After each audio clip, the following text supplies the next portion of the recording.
Hi, I'm Kevin Hill, and today we're going to do something that's a lot of fun. A beautiful soft seascape with sunset colors, but in the foreground we're going to do a lot of large palm trees and some plants to really add interest. Let's get started.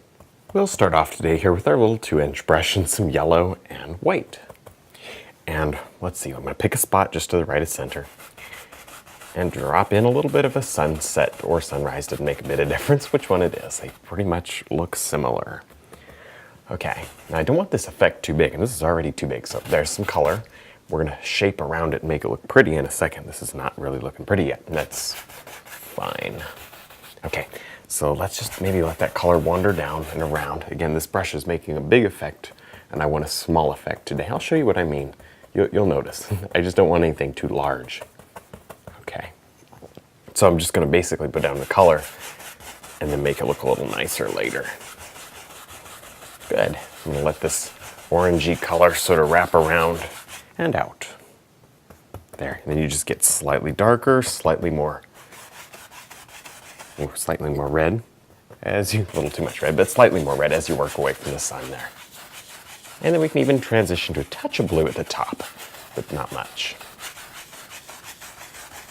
Next, I'll load up here with a little bit of orange on a filbert brush. And as you can see, I just did a little bit of sketching here, took a purple, figured out my mountain, and kind of messed it up a little, figured out where my ocean is going to be and also where my ocean is going to stop, and then figured out the bottom line, okay? And now right up here, I'm going to take this orange and work it around my little sun area and remember we're going to make this smaller. There we go, that's looking good. See how you can kind of make it just a little skinnier, tinier, more interesting, you know? You don't necessarily always want huge areas. In fact, I want small areas today. There we go. Okay, that's cool. So anyways, kind of just working this color in and around. As you go away, let this color become just a bit softer. Oh yeah, that's good stuff. Over here, now just a little heads up, we're gonna have a ton of palm trees over here, so don't worry about this area so much. Don't spend time. I would just hate to see you spend a lot of time in here, and then I'm going to tell you to cover it all up. So don't worry about that area. Okay, good. So I think that's actually pretty decent. I'm going to go ahead and just change now to that purple that I had mixed up right over here. Add a little white. Actually, there's some good color right here.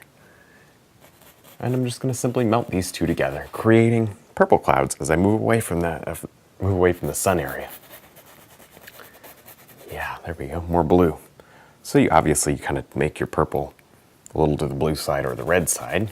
I'm sure that's kind of old news to you guys, but you want to make sure that you're always changing the purple from warm to cool. Just gives you a little better interest in the painting is all. Right, and then maybe see you just change it right back to a red. Cool, much better interest. Up in this area is going to be palm trees too, so do it quick. All right, now that we have our sky finished up here, I'm going to go ahead and underpaint the mountain and water area. So take this purple color, it's got a little more red than some of these areas up here. And I'm going to use this just to paint in right over here. There, don't go too far over because there's just no need. Waste of time. There we go. I'm not one of those people that likes to paint in a whole lot extra just to have to cover it up. So if it's possible, and it's not always possible, but if it's possible to plan ahead in that area, do it. Sometimes you just end up making a change after looking at the whole painting overall, or, you know, down the road. Sometimes you just have to make a change, and you know what, those days are okay. It's not a problem. Don't feel like you're stuck with it just because you don't want to paint over it. So, but do your best to save yourself some time and energy. Okay, here we go. I got a nice, beautiful dark color, and I'm just going to work this in and around this mountain here. That's all I'm going to do. Sort of block things in, get them underpainted, give myself a lot of small effects right out on this mountain. I don't want a lot of large, big areas. Small, tiny areas are better because it'll make it appear more distant than if you just did a whole bunch of big effects. Good, nice and dark. The darks are going to be real dark in this painting. And I didn't do a masking tape line because there's no ocean directly against the sky. It's all covered by something. In this case right here, this little mountain. Now, as you can see, I did just a little bit of sketching down here to try to figure out this foreground. So now I'm going to grab a filbert brush and some brown, green, black, blue, and right over here, right in all this blank area. Let's get this covered. It's kind of hard staring at such a big area of white canvas and trying to picture everything. Let's just not have to do that anymore. Let's just get it in. Now, colors, very important here because we're working with a sunset, and sunsets are more difficult than regular landscapes when it comes to color because it's very easy to go really weird really quick. Now, I'm gonna still try to get as much green in here as I can without it looking weird because I love the lush green feeling of this. So here's what we're gonna do. We're gonna underpaint with this green. I'm gonna lighten it here just because this is out in the sunlight.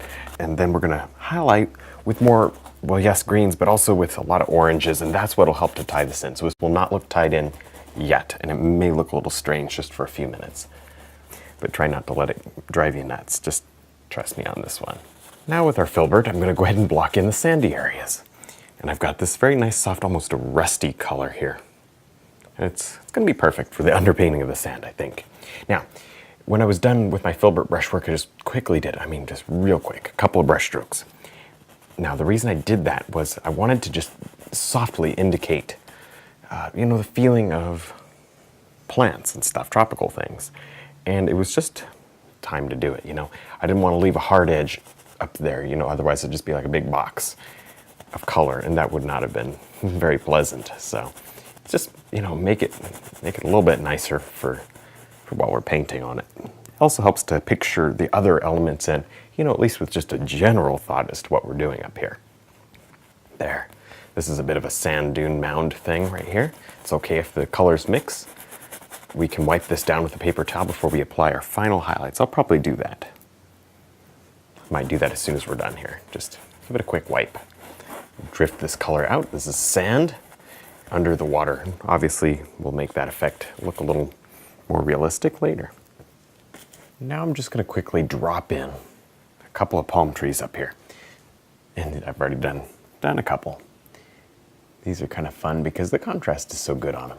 Now we will highlight. This is not dark painting. This is a sunset, but it's not really that dark. And that's fine. Sometimes I do sunsets that are super dark and all you can really see is the sunset. Everything else is silhouetted and has a silver lining. That's not the case today. Although it's a sunset and we're carrying the sunset colors throughout, it's a sunset that's also a little brighter. That's just the art. Now with our 3/4 brush here, I'm just going to slice in a whole bunch of these little palm fronds.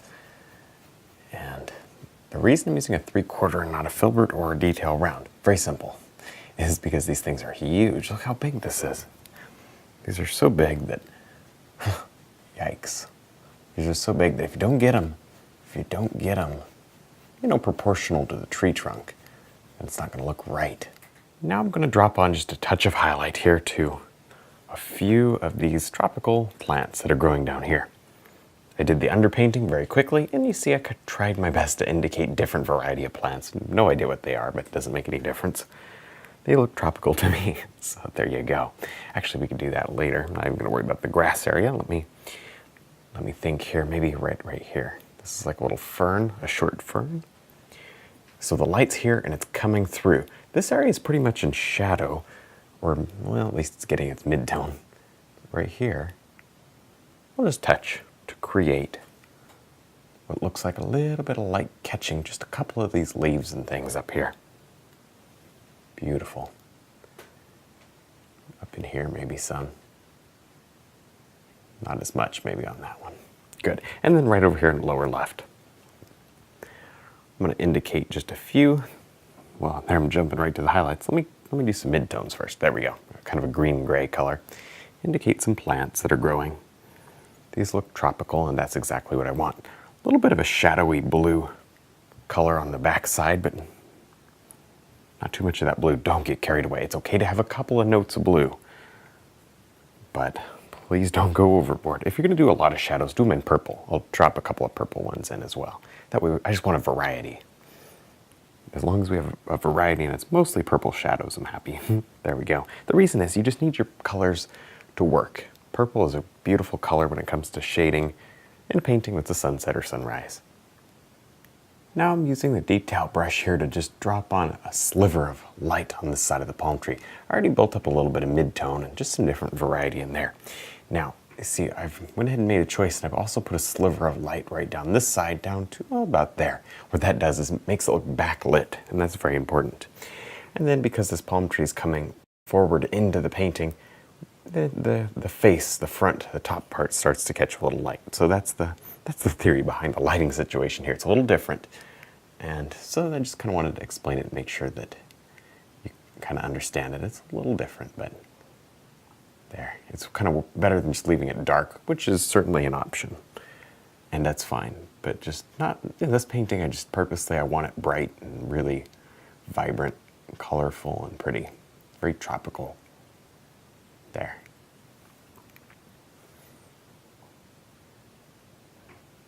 Now I'm going to use the detail round to drop in a few leaves here to this.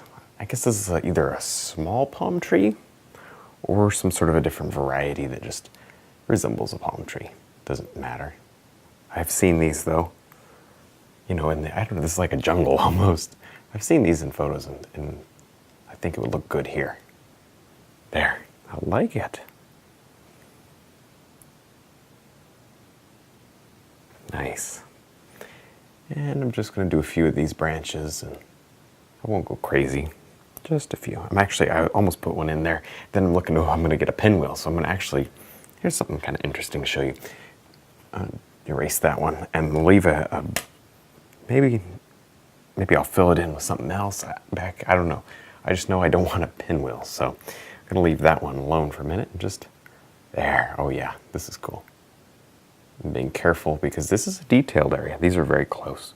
This helps to really refine your painting, give it a lot of realism and interest. Now really one of the only last things we have to do here is drop on just a touch, not a whole lot of highlight. There, we've spent enough time doing the details. I really don't think the trees need a whole lot. I love this silhouette of them against the sky here, so I'm gonna leave some of that intact. I know the painting today is not really a silhouette sunset, but that's okay. I can still have my silhouette up here just a little bit. There, and you can throw green in there too. Just be limited on the green, but you can sure do it. Just a little, even a cool green, watch this. Yeah, you can get away with a cool green if you're careful. Don't overdo it. Do it every once in a while. It'll add a little extra something to your painting. All right, well, I think we're done. I had a lot of fun. I hope you did too. Don't forget to check out my website, my DVDs, and also my brush line. And thanks for watching.